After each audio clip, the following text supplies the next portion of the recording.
Channel पर।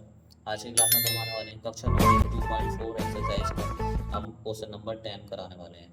Question number 10 में इसका फर्स्ट पार्ट दे रखा है, इसका सॉल्यूशन करेंगे कि निम्नलिखित में प्रत्येक का गुणनखंड कीजिए। सिर्फ इसका गुणनखंड करना है हमको। तो गुणनखंड कैसे करेंगे? अब इसको गुणनखंड निकालने के लिए हमें पता होना चाहिए, ये देखो क्यूब के फॉर्म में दे रखा है। तो क्यूब के फॉर्म में दे रखा है, तो इससे पहले हम इसको क्या बना लेंगे, 3/3 प्लस 25 को लिख सकते हैं 5z/3। अब ये क्या हो गया, a/3 और b/3। हमने अभी तक फॉर्मूला पढ़ाया था a प्लस b/3। अब यहाँ पर पढ़ेंगे a/3 b/3। तो इसमें हमें ये पता होना चाहिए कि a/3 और b/3 का फॉर्मूला क्या होता है। तो लिख देंगे a प्लस बी और ए स्क्वायर माइनस का A B plus B square, ये इसका फॉर्मूला होता है। अब इसका मान इसमें लगा देंगे, ए प्लस बी का मतलब 3y प्लस 5z, ए स्क्वायर का मतलब 3y इसका Y square minus A B 3y और 5z प्लस बी स्क्वायर का मतलब 5z स्क्वायर, ये इसका फॉर्मूला हो जाएगा। तो 3/5z।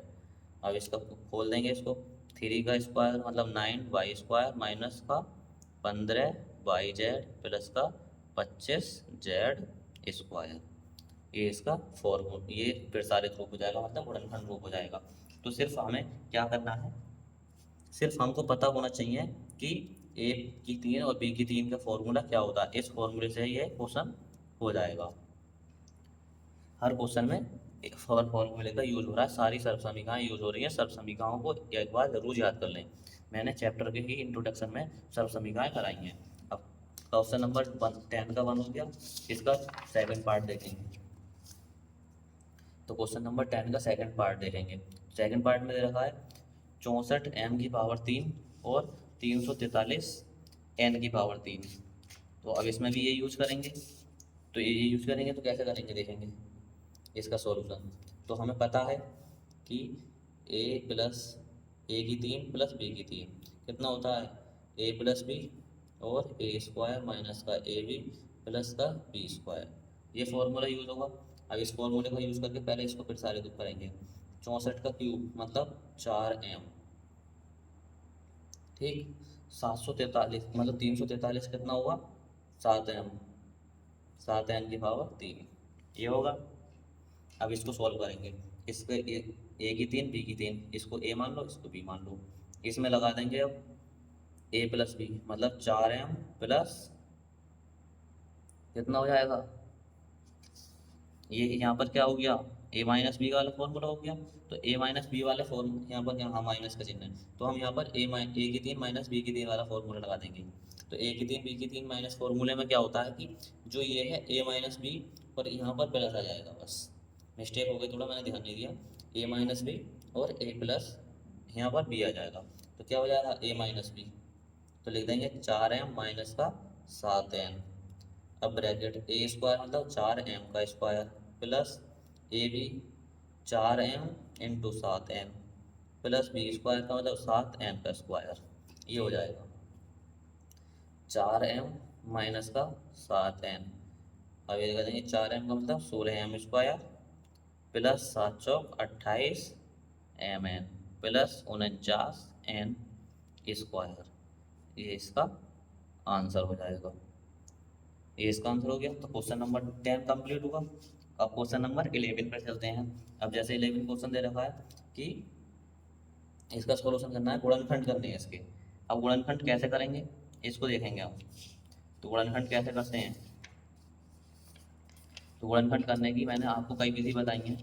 कौन कौन सी विधि बताई हैं, जैसे अब ये दे रखा है, ये वाला फॉर्मूला है, इस फॉर्मूले का यूज करेंगे और इसके गुणनखंड करेंगे।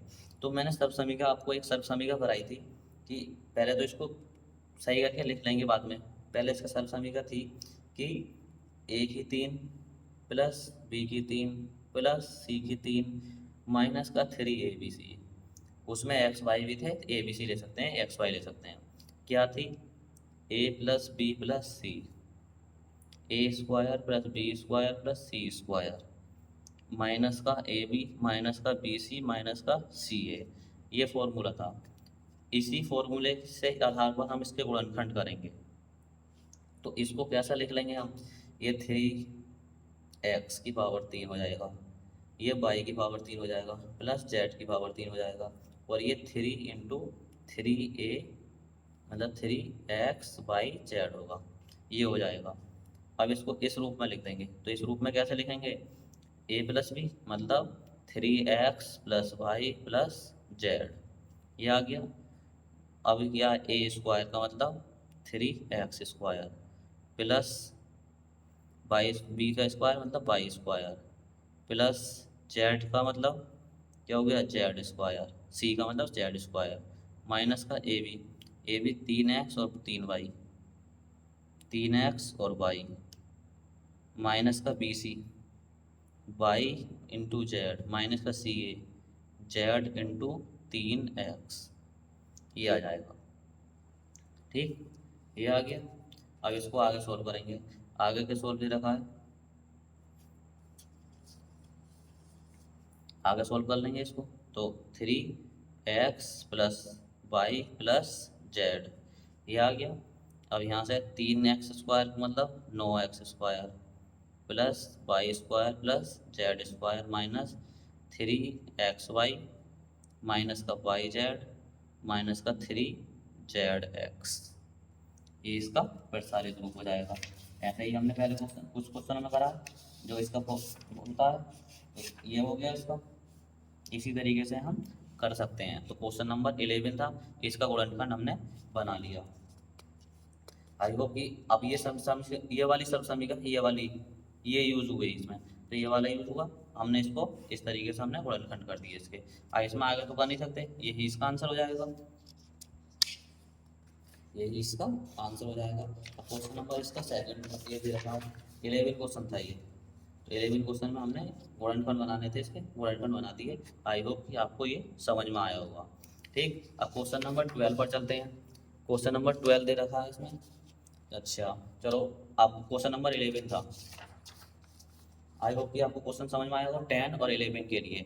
अब क्वेश्चन नंबर 12 के लिए डिस्क्रिप्शन में लिंक है, आप वहाँ से जाके क्वेश्चन नंबर 12 देख सकते हैं। आई होप कि ये क्लास आपको अच्छी लगी होगी। मिलते हैं नेक्स्ट वीडियो में।